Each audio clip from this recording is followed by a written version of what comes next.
Most survivalists think oxygen depletion is their biggest threat, but the real physics of thermal stratification tells a much deadlier story. Standard ventilation systems fail to break the heavy blanket of CO2 settling near the floor. We are mapping the fluid dynamics of stagnant air to show you exactly why your bunker's geometry might be suffocating you in your sleep. Welcome to the Survival Bunker, where we study the brutal reality of surviving war zones, sieges, and battlefield collapse. Today we examine the air inside your bunker, specifically, the carbon dioxide your own body produces and what happens to it in a sealed underground space when ventilation is not designed around how that gas actually behaves. This is the oversight most likely to kill occupants, who believe they are safe. The survivalist community has invested heavily in air filtration, HEPA systems, activated carbon, NBC blast valves. That investment addresses real threats. It does not address the most likely air quality failure in a sealed shelter, carbon dioxide accumulation from human respiration. Every person at rest exhales approximately 200 milliliters of CO2 per minute. In a sealed space, that output accumulates continuously. CO2 has a molecular weight of 44 grams per mole, heavier than nitrogen at 28 and oxygen at 32. In low-velocity shelter environments, CO2 does not mix uniformly with surrounding air. It stratifies. It settles toward the floor, pooling in layers that reach dangerous concentrations while the air at head height remains acceptable. At 1000 parts per million, roughly 2.5 times outdoor atmospheric concentration, cognitive function begins measurable degradation. At 5000 parts per million, CO2 becomes an occupational safety emergency.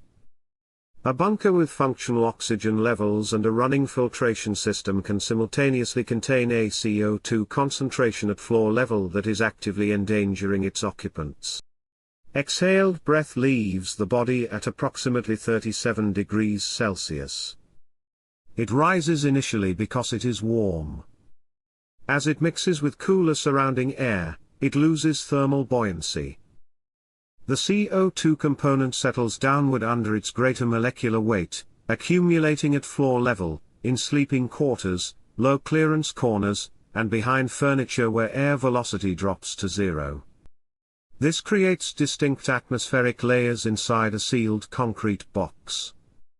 Standard blast valve and intake vent placement, positioned high on walls for blast protection, introduces fresh air into the upper portion of the space, where it mixes with already acceptable upper-level air and exits through the exhaust without disturbing the CO2 accumulation below. Fluid dynamics engineers call this air short-circuiting, intake flowing directly to exhaust along the path of least resistance without clearing the occupied lower volume. The bunker industry calculates ventilation in cubic feet per minute, assuming perfectly mixed air throughout the shelter. That assumption is wrong. Stratification operates independently of exchange rate. A shelter meeting its specified CFM rate can simultaneously maintain dangerous CO2 concentrations at floor level because incoming air never reaches that accumulation.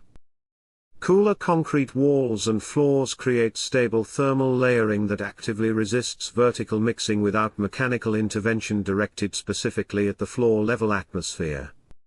Wall-mounted CO2 sensors at standard head height measure the upper middle atmosphere, not bunk level air. A reading that appears acceptable may coexist with a floor level concentration that is not. The body's primary CO2 alarm, the hypercapnic response, is reliable when concentration rises rapidly. It fails when concentration rises slowly over hours. Occupants experience increasing drowsiness, headache, and cognitive degradation, symptoms easily attributed to stress or disrupted sleep. The accumulation continues.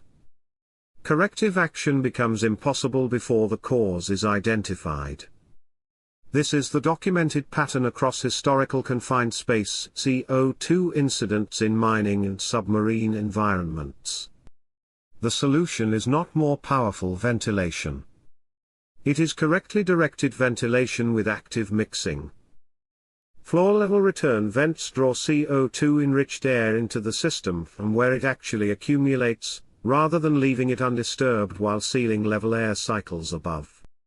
Low-velocity circulation fans at floor level disrupt thermal stratification without uncomfortable drafts.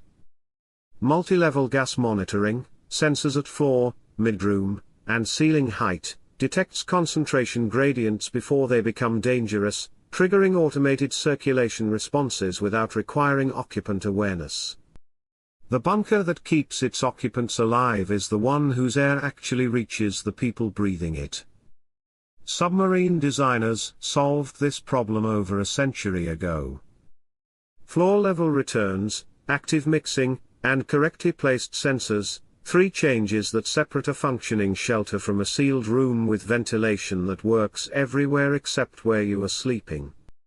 If this briefing changed how you think about bunker air quality, subscribe to the Survival Bunker and share this video.